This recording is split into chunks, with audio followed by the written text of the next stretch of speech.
Hi అండి. So మనకి biker నుంచి ఒక ట్రైలర్ రిలీజ్ అయింది కదా, చూసారా? ఎలా అనిపించింది? అంతా బస్ లేదండి. అంతా ఏమనిపించలే.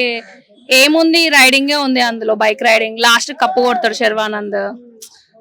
అంతేం బస్, అంత బస్ లేదు అనిపించింది. అంటే ఒక స్పోర్ట్స్ కంటెంట్ గా తీసుకోబోతున్నారు, ఒక స్పోర్ట్ ని ఇలా చూపించబోతున్నారు. నార్మల్ గా చూపించే కథకి వేరేగా ఉంటుంది, ఇండియా మొత్తం మాట్లాడగలిగే మూవీలా ఉంటుందని చెప్పేసి శర్వానంద్ ట్రైలర్ లాంచ్ లో కూడా చెప్పడం జరిగింది కదా, మరి అలా లేదంటారా?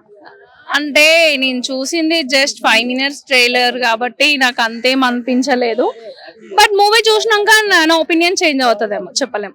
సో శర్వానంద్ లుక్స్ కూడా చాలా చేంజ్ అయిపోయాయి అండ్ రాజశేఖర్ గారి రీఎంట్రీ కనిపిస్తుంది. దానిపైన మీ opinion? యా, అదొకటి చెప్పాలి. రాజశేఖర్ గారిని చూస్తున్నందుకు చాలా హ్యాపీగా అనిపిస్తుంది. బికాజ్ అంటే బ్యాక్ టు బ్యాక్ ప్రీవియస్ అయినా చూసుకుంటే అసలు చాలా బాగున్నాయి. సో స్టన్నింగ్ గా ఇప్పుడు మళ్ళీ ఒక న్యూ లుక్ తో మన ముందు వచ్చాడు. చాలా హ్యాపీగా ఫీల్ అవుతున్నా దానికి. సో ఓవరాల్ గా మూవీ అయితే చూడాలి. ట్రీజర్ లో అంత బజ్ ఏం అనిపించాల. ఓకే, అండ్ మూవీలో ఫైనల్ గా చూసుకుంటే మనకి ఈ మూవీ పైన ఎక్స్పెక్టేషన్స్ అయితే చాలా ఎక్కువగా పెట్టుకున్నారు శర్వానంద్ గారు. రీసెంట్ కాలంలో మనకి వచ్చిన సినిమా కూడా అందరిలో చేరలేకపోయింది. మరి ఈ సినిమాతోనైనా మంచి హిట్ కొట్టే అవకాశం ఉందంటారా?